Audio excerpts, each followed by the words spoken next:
오늘 하나님의 말씀은 여호수아 8장 18절에서 23절까지의 말씀입니다.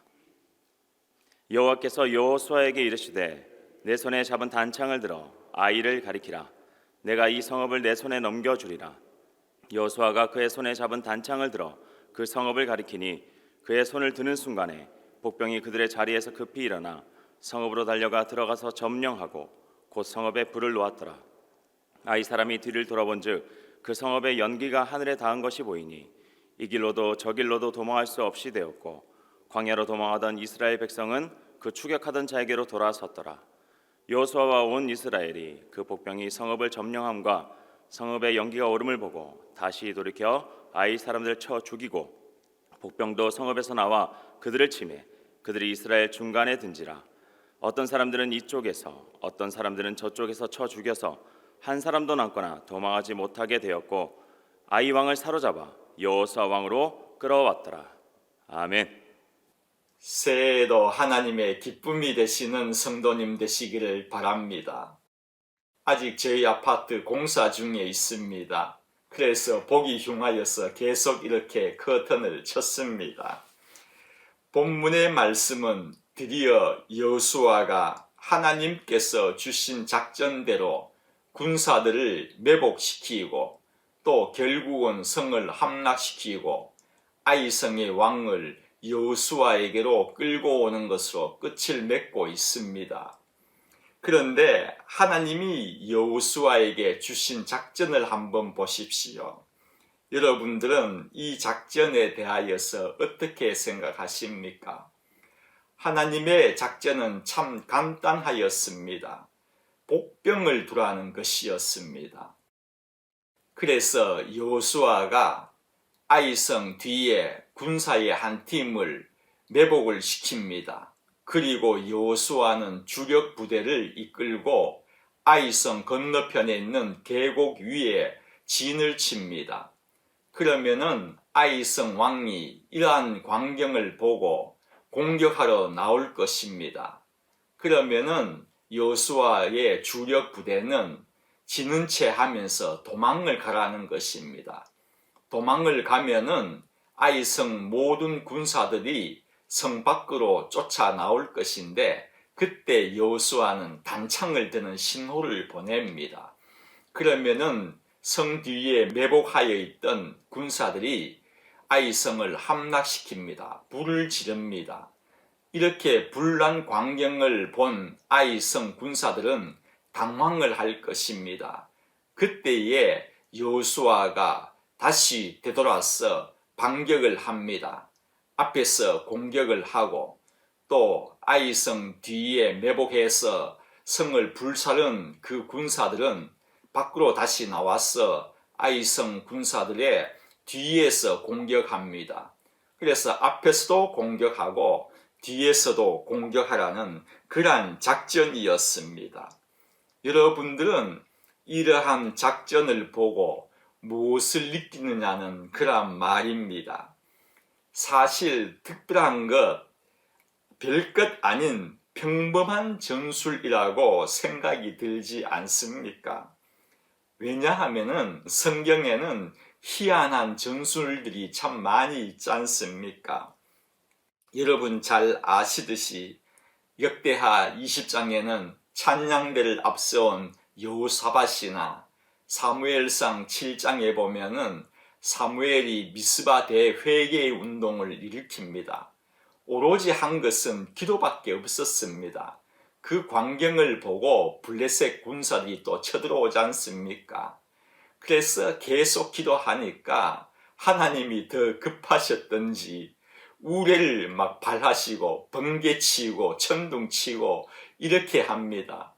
어느 사람이 마른 하늘에 대낮에 천둥이 치고 번개가 막 쏟아지는데 겁먹지 않을 사람이 어디 있겠습니까?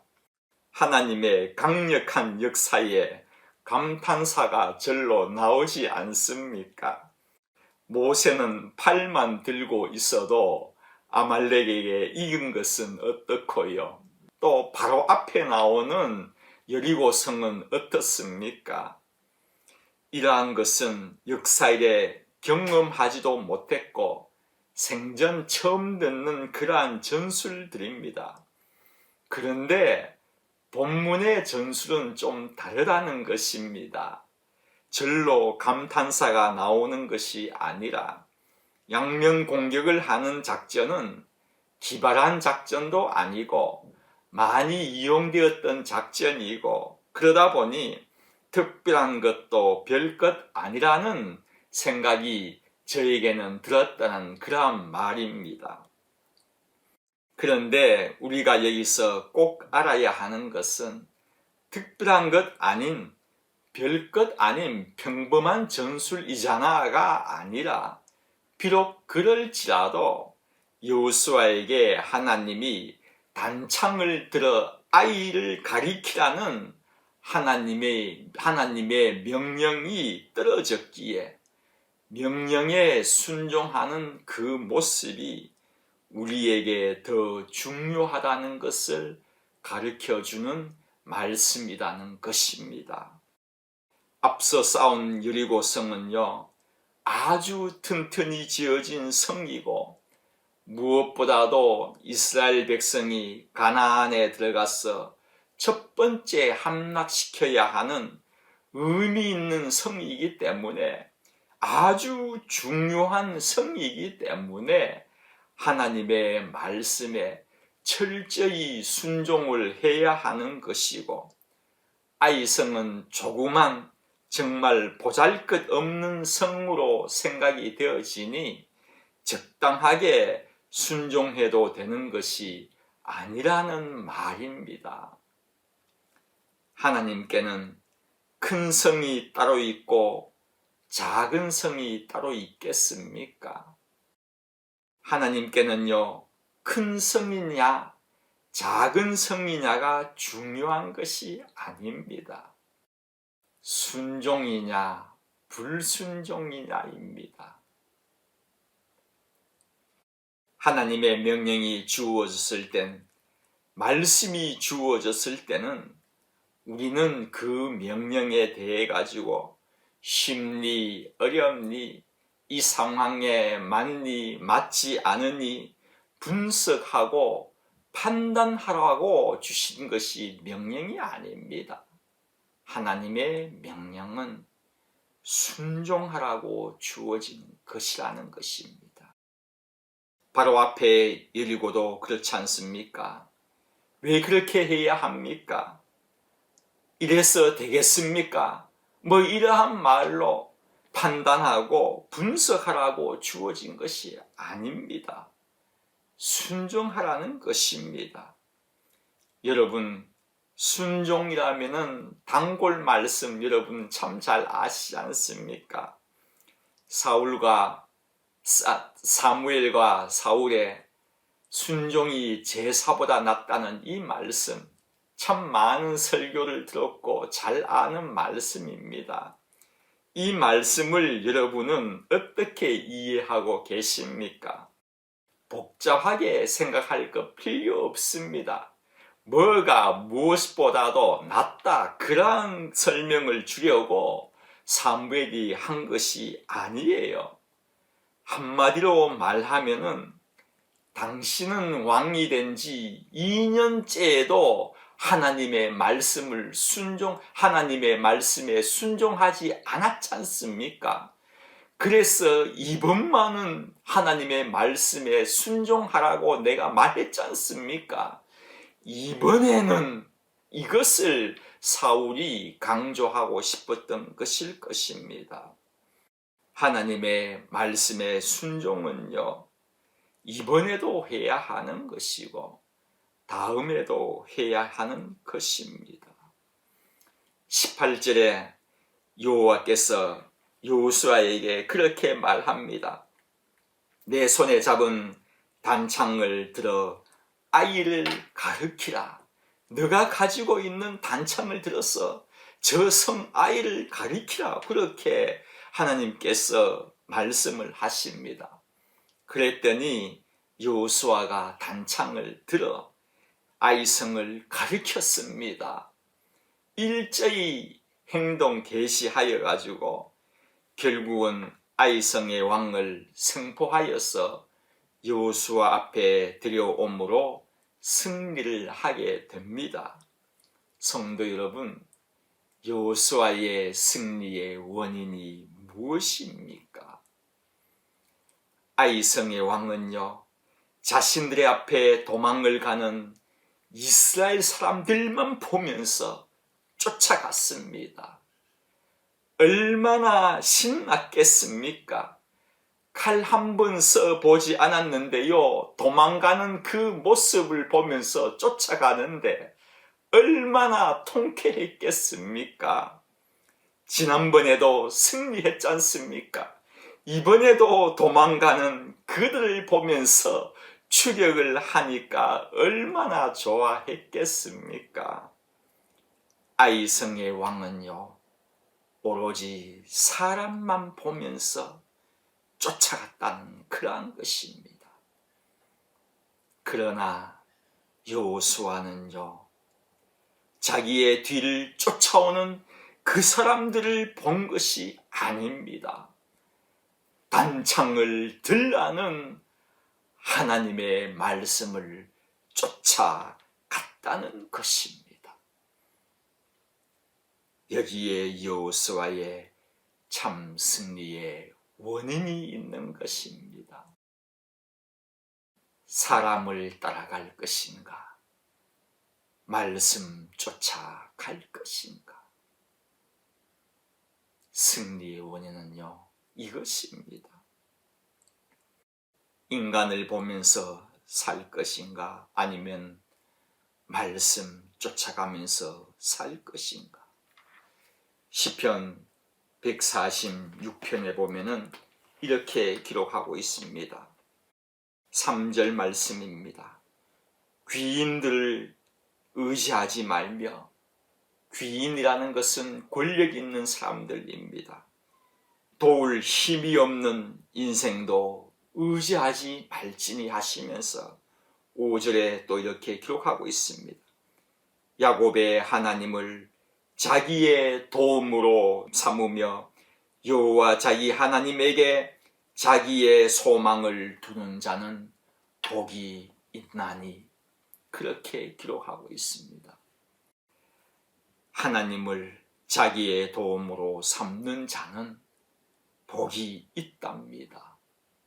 성도 여러분, 사람 쫓아 살지 마시고 하나님의 말씀 쫓아 살아가시기를 바랍니다.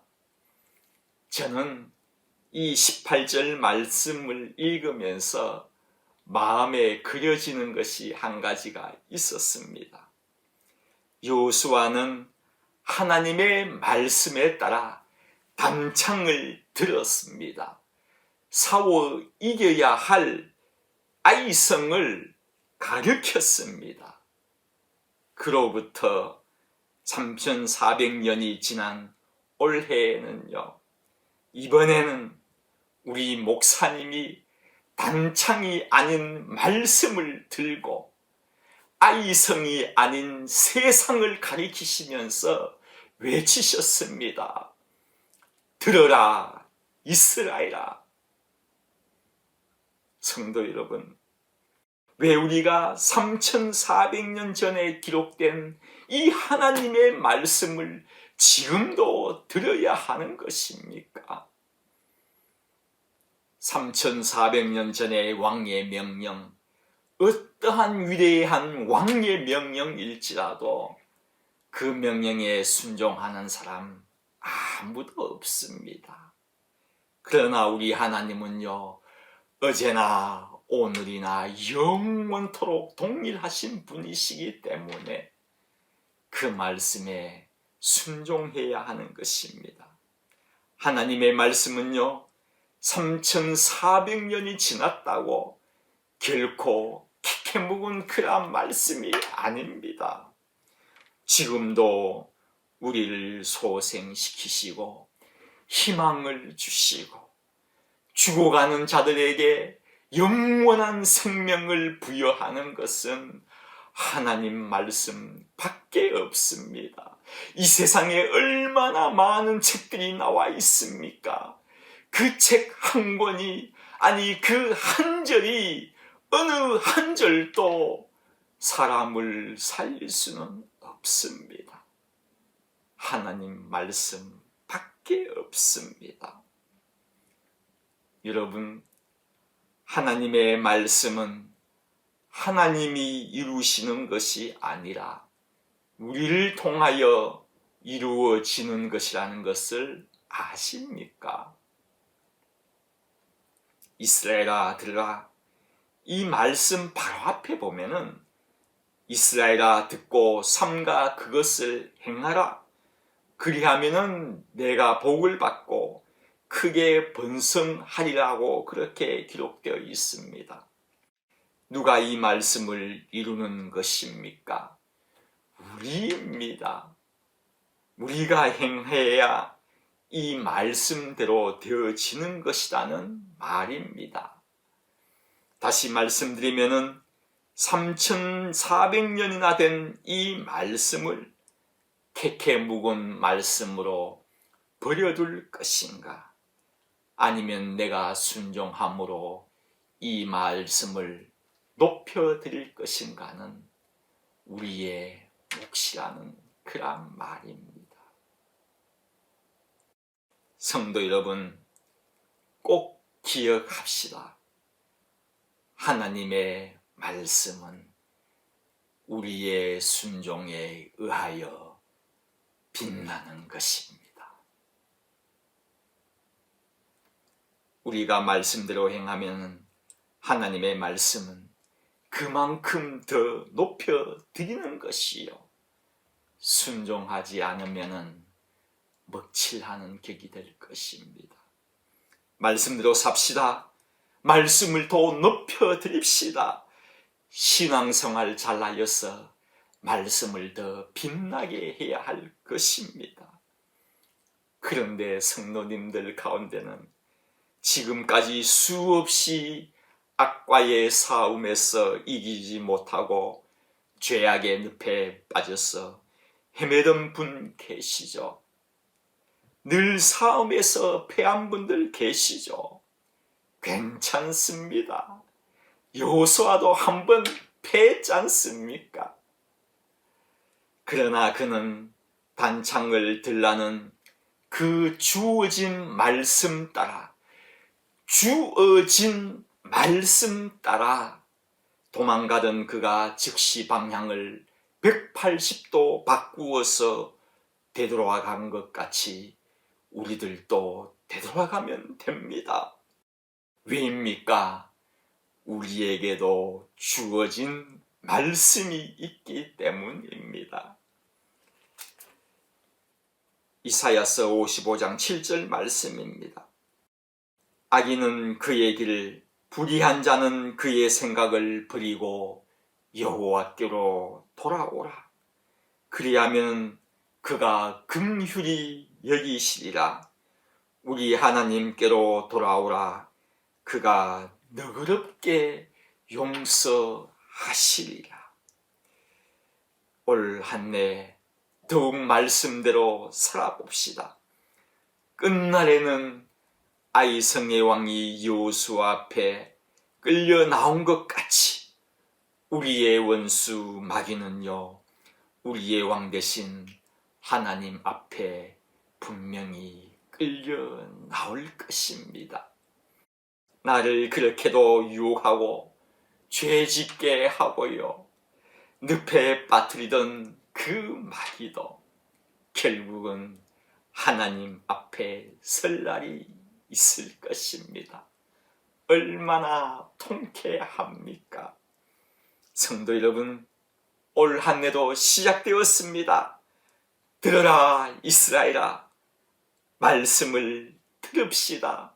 믿음의 가뭄도 일으키고요, 우리 교회에서 성전에서 귀하게 요긴하게 쓰이는 성도님들도 되고요, 나의 순종을 통해 말씀이 더 빛나도록 빛을 발하는 한 해가 되도록 살아가시는 여러분들 되시기를 바랍니다.